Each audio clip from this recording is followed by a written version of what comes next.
تم بھی بھاگے تھے؟ ہاں یا رسول اللہ میں بھی بھاگ گیا۔ نبی فرماتے بتاؤ بھاگنے والوں تو میں کس چیز نے بھگایا تھا؟ کہتے ہیں یا رسول اللہ شیطان نے آواز دی تھی، شیطان نے آواز دی۔ نبی فرماتے کیا آواز دی تھی شیطان نے؟ کہتے ہیں شیطان نے کہا تھا قد قتل محمد، کہ محمد قتل ہو گیا ہے۔ جب ہم نے اس آواز کو سنا تو ہم نے نتیجہ یہ نکالا جب محمد ہی زندہ نہیں رہے اب لڑنے کا کوئی فائدہ نہیں، میدان سے بھاگ دو۔ ہم بھاگ گئے۔ نبی فرماتے کس چیز نے بھگایا تھا؟ کہتے ہیں یا رسول اللہ شیطان نے آواز دی تھی۔ تو اللہ کہتا ہے جس پہ شیطان کا اثر ہو بندہ امام نہیں ہو سکتا۔ سونے کے ساتھ تحریر کرنے کے قابل ہے یہ جملہ جو تیرے مولا علی کی عظمت میں عبدالحق نے لکھا ہے۔ لیکن جب نبی پاک نے پوچھا نا بھاگنے والے بتاؤ تمہیں کس چیز نے بھگایا تھا؟ کہتے ہیں یا رسول اللہ شیطان نے آواز دی تھی۔ قریب میرے مولا حیدر قرار کھڑے تھے، رسول نے علی کے چہرے کی طرف دیکھا اور دیکھ کے پوچھا اے علی تو کیوں نہیں بھاگا؟ اے علی تو کیوں نہیں بھاگا؟ علی مسکراتے فرماتے ہیں سنو یا رسول اللہ، اگر علی تجھے چھوڑ کے بھاگتا تو علی کافر ہو جاتا۔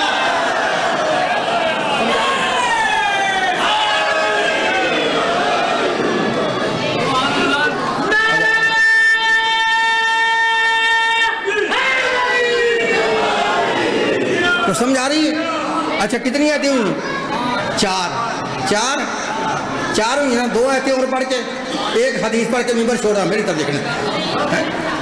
پہلی آیت پڑھی ہے گناہگار امام نے، دوسری پڑھی ہے جاہل امام نے، تیسری پڑھی ہے جھوٹا امام نے، چوتھی پڑھی ہے جس پہ شیطان کا اثر ہو وہ امام نے، 5ویں آیت پر پارہ نمبر 15 ہے، سورہ کاف ہے۔ اللہ فرماتا ولا تطیع من اغفلنا قلبه عن ذکرنا، خبردار جس کا دل ایک لمحہ کے لیے اللہ کی یاد سے غافل ہے وہ امام نہیں ہوگا۔ اللہ فرماتا غافل کی اطاعت نہ کرنا، غافل کا مریض نہ ہونا، غافل کو پیشوا نہ بنا لینا۔ اب 6ٹھی آیت میں نے ایسی پڑھنی ہے کتنا بھی پاٹھی سے پاٹھی بندہ ہوا جس کو ابھی پتہ نہیں چلا امام کیسا ہونا چاہیے، پوری دنیا کے مولویوں کو میرا چیلنج ہے، چاہے کوئی ٹوکے کی شکل میں ہو یا کسی جلالی کی صورت میں ہو یا کوئی دنیا پر کا ڈنگر ہو، پوری دنیا کے مولویوں کو میرا چیلنج ہے، دم میں دم ہے تو چیلنج قبول کرنا، مجھے جواب دے دینا۔ پہلی آیت پڑھی ہے گناہگار امام نے، دوسری پڑھی ہے جاہل امام نے، تیسری پڑھی ہے جھوٹا امام نے، چوتھی پڑھی ہے جس پہ شیطان کا اثر وہ امام نے، 5ویں پڑھی ہے جو غافل ہے وہ امام نے۔ 6ٹھی آیت پڑھاؤں سورہ المائدہ ہے، 6واں پارہ ہے، ترجمہ رفیع الدین دہلوی کا ہے، تاکہ چیک کر لینا۔ اللہ فرماتا ولا تتبعوا اهواء قوم قد ضلوا من قبل، اللہ فرماتا خبردار جو پہلے گمراہ رہ چکے ہیں یہ امام ہی نہیں، سمجھ آئی؟ جو پہلے گمراہ رہ چکے ہیں اللہ کہتا ہے ان کی اتباع نہ کرنا، ان کی تابعداری نہ کرنا، ان کا مرید نہ ہونا، ان کو پیشوا نہ بنانا، ان کو ہادی نہ ماننا، ان کو امام نہ بنا لینا۔ سمجھ آ رہی ہے؟ کتنی آیتیں ہوئی ہیں؟ 6 لو 6 آیتوں پر میں نے آپ کو سمجھا دیا ہے، گناہگار امام نہیں، جاہل امام نہیں، جھوٹا امام نہیں، جس پہ شیطان کا اثر وہ امام نہیں، جو غافل ہے وہ امام نہیں، جو پہلے گمراہ رہ چکا وہ امام نہیں۔ یہ کتنی آیتیں میں نے پڑھی ہیں؟ سوائے علی ابن ابی طالب کے تمہیں ایک بندہ ثابت کرو جس نے گناہ نہ کیا ہو، جو جاہل نہ ہو، جس پہ شیطان کا اثر نہ ہو، جو جھوٹا نہ ہو، جو غافل نہ ہو، جو پہلے گمراہ نہ رہا ہو، ہم اسے امام مانیں گے۔ اگر کوئی بندہ ہی علی کے علاوہ نہ ملے تو ہمیں کسی حکیم نے بتایا علی کو چھوڑ کر آرے گارے نتھو کھانے کو امام مان لے۔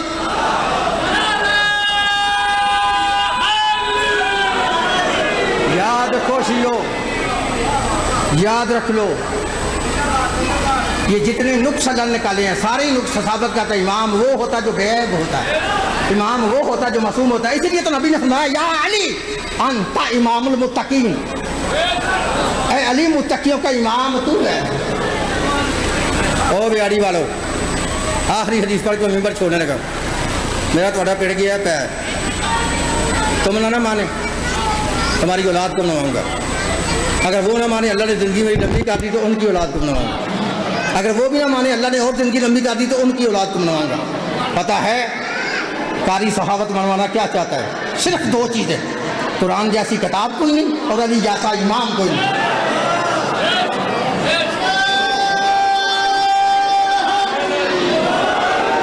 جو بندہ جناب علی کو اپنا امام نہیں مانتا، یہ آخری حدیث ہے، وہ بندہ جنت میں نہیں جائے گا۔ جنت میں یہ پتہ ہے کتنی کتابوں میں حدیث ہے میرے بھائیوں کی؟ 114 کتابوں میں۔ کتنی؟ 114 کتابوں میں حدیث ہے کہ جس بندے کا علی امام نہیں، جو بندہ علی کا شیعہ نہیں، وہ جنت میں نہیں جائے گا۔ ہاں کتنی کتابوں میں حدیث ہے؟ 114 میں۔ نبی پاک نے فرمایا میری امت کے 73 فرقے ہوں گے، سارے جنت میں جائیں گے؟ فرمایا نہیں، کلہم فی النار، سارے کے سارے جہنمی الا ملۃ واحدہ، ایک فرقہ جنتی۔ اب اس بات کی بیان دل ہے نا، یہ سارے فرقے ایک جیسے نہیں، اگر ہوتے ایک جیسے تو سارے جنت میں ہوتے، یہ سارے جہنم میں ہوتے۔ 72 گئے ہیں جہنم میں، ایک جا رہا ہے جنت میں۔ اس بات کی بیان دلیل ہے کہ جو جہنم میں جا رہے ہیں ان کا سب کچھ ایک ہے، جو جنت میں جا رہا ہے ان کا سب کچھ ان سے علیحدہ ہے۔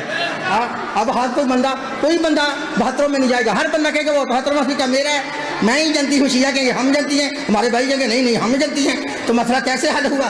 جیسے اللہ قرآن میں فرماتا ہے فَإِن تَنَازَعْتُمْ فِي شَيْءٍ فَرُدُّوهُ إِلَى اللَّهِ وَالرَّسُولِ، جب تمہارے درمیان کوئی تنازع ہو جائے اپنے فیصلے کو لے کے اللہ اس کے رسول کے پاس چل، ہاں دونوں شیعہ سنی بھائی مل کر اللہ کے نبی کے پاس چلتے ہیں، ایک بار چل صحیح میرے نام جا کے دروازہ کھٹکھٹاتے ہیں، دروازہ کھلتا ہے تو اللہ کے نبی سے پوچھ لیتے ہیں یا رسول اللہ آپ کا فرمان ہے میری امت کے 73 فرقے ہوں گے، 72 جہنمی ایک فرقہ جنتی، یا رسول اللہ اس جنتی فرقے کا نام کیا ہے اور اس کا امام کون ہے؟ لو جیسے میں اپنی قوم کا خادم، اپنی قوم کا نوکر، اپنے بھائیوں کی 114 کتابوں سے حدیث رسول دکھاؤں گا، پوری دنیا میں کوئی مائی کا لال مولوی مجھے کسی اپنی پھٹی ہوئی کتاب سے اپنا نام بھی نبی پاک کی زبان سے ثابت کرے، اپنے اور اپنے امام کے جنتی کا سرٹیفکیٹ بھی نبی کی زبان سے ثابت کرے، میں ترجمہ بھی نہیں پوچھوں گا، شیعہ مذہب چھوڑ دوں گا۔ نہیں تو کتنی کتابیں ہیں؟ 114۔ جو جس کو مناظرے کا شوق ہے بالکل میرا لحاظ نہ کرے، کاغذ اور قلم نکال کر کتابوں کے نام بھی لکھ لے، ان کے لکھنے والے مصنفوں کے نام بھی لکھ لے، ان کے مذہبوں کے نام بھی لکھ لے، تو پھر لکھو تمہاری پہلی کتاب ہے تفسیر ابن جریر، محمد بن جریر طبری 310 ہجری میں پیدا ہونے والا اہل سنت لکھتا ہے۔ دوسری کتاب ہے تفسیر در منصور، 9ویں اور 10ویں صدی کے مجدد محدث مفسر مورخ 560 کتابوں کے مصنف علامہ جلال الدین سیوطی اہل سنت لکھتا ہے۔ تیسری کتاب ہے تفسیر فتح القدیر، ملا شوکانی اہل حدیث لکھتا ہے۔ چوتھی کتاب ہے تفسیر فتح البیان، نواز صدیق الحسن بوالی اہل حدیث لکھتا ہے۔ پانچویں کتاب ہے کنز الاعمال، اسام الدین ملا علی متقی اہل سنت لکھتا ہے۔ چھٹی کتاب ہے ریاض النظرہ فی المناقب اشرا مبشرہ، محب الدین طبری اہل سنت لکھتا ہے۔ ساتویں کتاب ہے السوائی کے مہر کا، مفتی مکہ شہاب الدین ابن حجر مکی، مکے کا مفتی اہل سنت لکھتا ہے۔ آٹھویں کتاب ہے ارجح المطالب ملا بیت العمرسری اہل سنت لکھتا ہے۔ نویں کتاب ہے کوكب الدری مفتی صالح کشفی اہل سنت لکھتا ہے۔ 10ویں کتاب ہے جنابی المودت قاضی سلیمان قندوزی مفتی قسطنطنیہ اہل سنت لکھتا ہے۔ 11ویں کتاب ہے حلیۃ الاولیاء ملا ابو نعیم اصفہانی اہل سنت لکھتا ہے۔ 12ویں کتاب ہے تذکرۃ خواص الامہ مصنف سبط ابن جوزی اہل سنت لکھتا ہے۔ 13ویں کتاب ہے فرائض الشمدین علامہ حمدانی اہل سنت لکھتا ہے۔ 14ویں کتاب ہے مناقب خازمی علامہ خازمی اہل سنت لکھتا ہے۔ 15ویں کتاب ہے تفسیر قرطبی علامہ قرطبی اہل سنت لکھتا ہے۔ 16ویں کتاب ہے اجابہ للمناقب کرابہ ڈاکٹر تحفظ القادری اہل سنت لکھتا ہے۔ اگر تمہاری 114 کتابوں میں حدیث رسول اللہ ہو، مجھے دنیا کی جس عدالت میں بھی چاہے بلا کے سرے عام پھانسی پہ لٹکاؤ، لکھو راویوں کے نام ان جابر بن عبداللہ، ان ابن عباس، ان ابی سعید خدری، ان ام سلمہ، ان ابی ذر غفاری، ان مقداد بن اسلم، ان عمار بن یاسر، ان سلیمان الفارسی رضی اللہ عنہم نحن كنا عند النبی فاقبل علی فقال النبی والذی نفسی بیدہ ان هذا وشیته لهم الفائزون یوم القیامہ یا علی انت وشیتک فی الجنہ یا علی انت وشیتک راضیین مرضیین۔ حضرت جابر بن عبداللہ و ابن عباس رضی اللہ تعالیٰ عنہما دونوں صحابی رسول راوی ہیں۔ ہم اللہ کے نبی کے ارد گرد ایک دن اس طرح بیٹھے تھے جیسے شمع کے گرد پروانے ہوتے ہیں، جیسے چاند کے گرد ستارے ہوتے ہیں۔ فقبال علی حیدر قرار آئے، میرے مولا علی کا آنا تھا۔ اللہ کے نبی نے اپنے مقام کو چھوڑ کے کھڑے ہوئے، جناب علی کو اپنے سینے سے لگانے کے بعد قسم اٹھا کے فرمایا والذی نفسی بیدہ ان ھذا وشیتہ لهم الفائزون یوم القیامہ یا علی انت وشیتک فی الجنہ یا علی انت وشیتک راضیین مرضیین۔ حضرت جابر بن عبداللہ فرماتے ہیں ایک دن ہم اللہ کے نبی کے ارد گرد اس طرح بیٹھے تھے جیسے شمع کے گرد پروانے ہوتے ہیں، جیسے چاند کے گرد ستارے ہوتے ہیں۔ فقبال علی حیدر قرار آئے، میرے مولا علی کا آنا تھا۔ اللہ کے نبی نے اپنے مقام کو چھوڑ کے کھڑے ہوئے، جناب علی کو اپنے سینے سے لگانے کے بعد قسم اٹھا کے فرمایا والذی نفسی بیدہ، مجھے قسم ہے اس ذات کی جس سے قبضہ قدرت میں محمد کی جان ہے، جن لوگوں نے قیامت کے دن